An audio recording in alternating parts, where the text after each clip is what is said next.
Chairperson Khaleda জিয়ার সুচিকিৎসা সহ নিঃশর্ত মুক্তি, ভারপ্রাপ্ত চেয়ারম্যান তারেক রহমানের মিথ্যা মামলা প্রত্যাহার, মহানগর দক্ষিণের সিনিয়র যুগ্ম আহ্বায়ক নবীউল্লাহ নবীসহ সব রাজবন্দির মুক্তির দাবিতে সমাবেশ ও মিছিল করছে বিএনপি।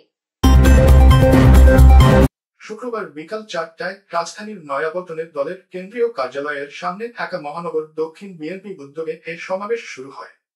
সমাবেশের প্রধান অতিথি হিসেবে উপস্থিত থাকবেন বিএনপি স্থায়ী কমিটির সদস্য গয়েশ্বর চন্দ্র রায়।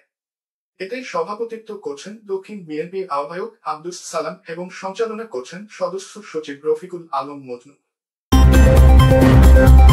সমাবেশে অংশ নিতে ব্যানার, ফেস্টুন সহ মিছিল সহকারে বিকাল 2:45 থেকে দলটির হাজার হাজার নেতাকর্মী নয়াপল্টনে জড়ো হতে শুরু করেছেন।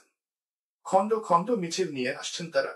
এ সময় তাদের বিএনপি চেয়ারপারসন খালেদা জিয়ার মুক্তির দাবিসহ সরকার বিরোধী বিভিন্ন স্লোগান দিতেও দেখা গেছে। সময় বাড়ার সঙ্গে সঙ্গে নয়াপল্টন ও এর আশপাশের এলাকায় বিএনপি নেতাকর্মীদের উপস্থিতিতে সরগরম হয়ে উঠছে। রাজধানীর বিভিন্ন এলাকা থেকে মিছিল আসছে। স্লোগানে স্লোগানে মুখরিত হয়ে উঠছে নয়াপল্টন। এদিকে সমাবেশকে ঘিরে নয়াপল্টন ও এর আশপাশের এলাকায় অতিরিক্ত পুলিশ মোতায়েন করা হয়েছে। পাশাপাশি সাদা পোশাকেও আইন শৃঙ্খলা বাহিনীর সদস্যদের দেখা গেছে। যে কোনো পরিস্থিতি মোকাবেলায় সতর্ক অবস্থানে রয়েছেন তারা।